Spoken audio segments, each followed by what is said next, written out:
మన ముందు జీవించిన వ్యక్తుల జీవితాలు, వారు నిర్వర్తించిన కార్యాలు తరతరం మనకు సంక్రమిస్తున్న కుటుంబ మూలాలను మరవరాదని ఆర్ట్ ఆఫ్ లివింగ్ ప్రతినిధి కృష్ణమోహన్ పేర్కొన్నారు. రమణీపేట అడబాల ట్రస్ట్ కార్యాలయంలో వాలిన అచ్యుతరామయ్య వర్ధంతిని పురస్కరించుకుని వృద్ధులకు నూతన వస్త్రాలు, భోజన ప్యాకెట్లు పంపిణీ జరిగింది.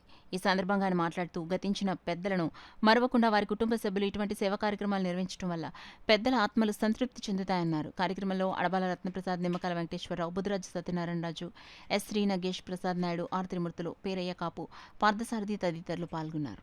లబ్ధిదారులకు భోజనాలే కాకుండా వారికి నూతన వస్త్రాలు అంటే ఆడవాళ్ళకి చీర, జాకెట్, అలాగే మగవాళ్ళకి పంచె, కండువ, టవల్ కూడా ఇచ్చి వారి ఆత్మశాంతికి అనుగుణంగా వాళ్ళ కుటుంబ సభ్యులు చేయడం జరిగింది. ఈ భోజనాలు కూడా వాళ్ళందరికీ కూడా ఇవ్వడం జరిగింది.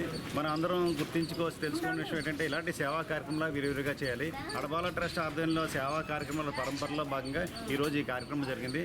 అందువల్ల ఈ వాలిన అచ్యుతరామయ్య గారు వర్ధంతి సందర్భంగా చేసిన వారి కుటుంబ సభ్యులు వారి ఆత్మశాంతి కోసం ఏర్పాటు చేసిన దీనికి మనసా వాచ కర్మ భగవంతుడి ఆశీర్వచనం ఉండాలని, ఇలాంటి విషయాలు మనందరం కూడా తెలుసుకుని అనవసర ఖర్చులు చేయకుండా లబ్ధిదారులను మనం సేకరించి చేసి ఇలాంటి అడబాల ట్రస్ట్ లాంటి కార్యక్రమానికి వచ్చి విరివిరిగా మనం కూడా ఇలాంటి సేవా కార్యక్రమాలు చేస్తే డెఫినెట్గా వారి ఆత్మశాంతి వస్తుంది, భగవంతుడు ఆశీర్వదిస్తాడు. అంతేకాకుండా చివరిగా నేను అందరికీ చెప్పేది అంటే ఇప్పుడు వేసవికాలం బాగా ఎండలు పెరిగిపోతున్నాయి.